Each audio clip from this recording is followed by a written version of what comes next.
just about 25 minutes north of my tiny college town was an even tinier town, Fairmount, Indiana.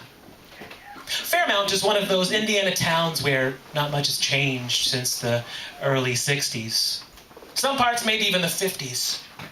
The modern cars parked along the streets, creating an odd collision of time, like time has folded over on itself in this very place. Fairmount has a good reason to stay frozen in time.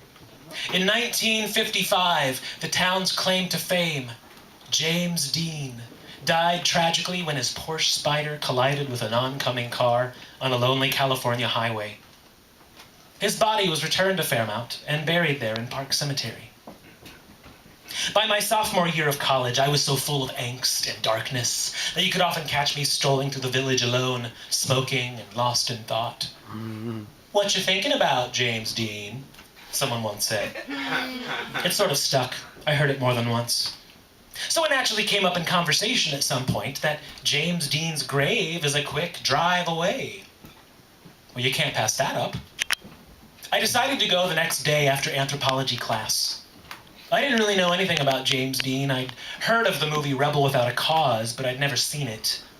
Vague images of blonde 50s pompadour hair and a motorcycle jacket. That's about it.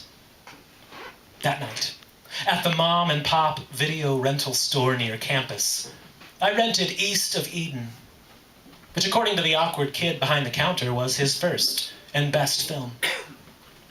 Later that evening, alone in my room, I met my first love.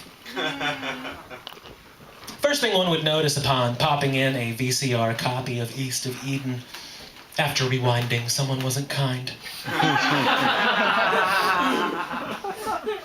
is that James Dean was hot. The second thing one would notice is his squirrely demeanor and mumbled voice that sounded like a lazy cat. It was adorable. As a child, I never had an imaginary friend. Apparently, I saved that coping mechanism for this point in my life. Sort of like an imaginary friend, but I want to have sex with mine. An imaginary lover. Is it a sin to lust after the dead? It's not like anything can happen. I drove around the cemetery in my Toyota Corolla. It was November, and the chill had settled in on northern Indiana. I didn't want to get out of the car until I had to. I drove up and down the long gravel roads, hundreds of plots spanning generations of Indiana families. And then there it was. James Byron Dean, February 1st, 1931 to September 30th, 1955. The headstone was covered in lipstick kisses and a mountain of flowers in various stages of decay. Unsmoked cigarettes left as an offering. Well, I didn't bring anything except for myself. I sit down in the grass facing the understated headstone. Right then, realizing that his body is right below me. The adorable guy from the Technicolor movie is right here, directly underneath me. Right then I time traveled.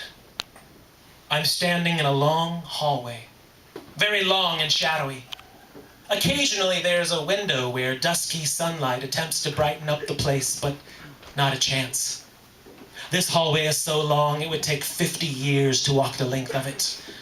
I know. I tried. And I know you were at the other end, walking my direction, but decades separated us. Can you feel me, Jimmy? I can feel you, even 50 years in the past. Jimmy, I don't know how long I can do this.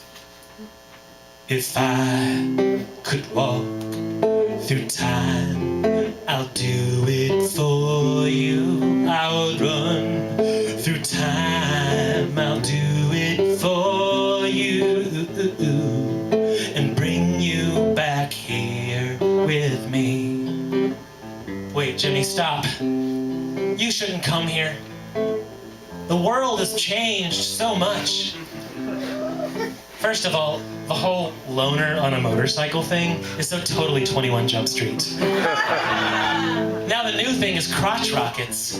And you have to wear wraparound Oakley sunglasses and crunchy gelled hair. And Jimmy, I don't think I could handle seeing you on a crotch rocket wearing Oakleys with crunchy gelled hair.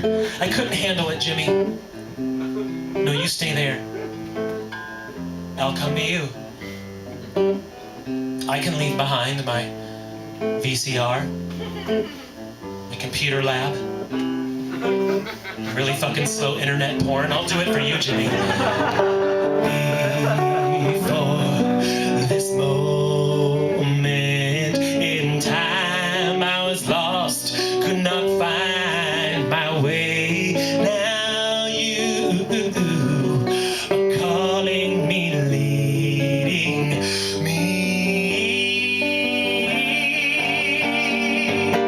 back in time to a place where no one will let us be lovers.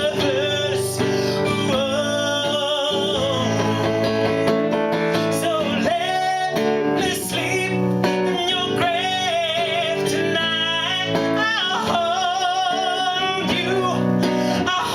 you so tight. Oh, let me sleep in your grave tonight. I'll hold you so tight. And then this hallway, time is folded in half in this very place. And though it's so blurry and barely enough light to see, there you are, hands reaching out and mine reaching back, trying to trick time into giving us just one moment. Just a little further, Jimmy. If I could walk through time, I'll do it for you. I'll run through time, I'll do it for you,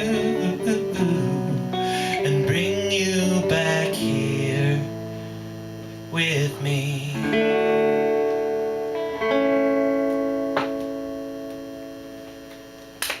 Yeah.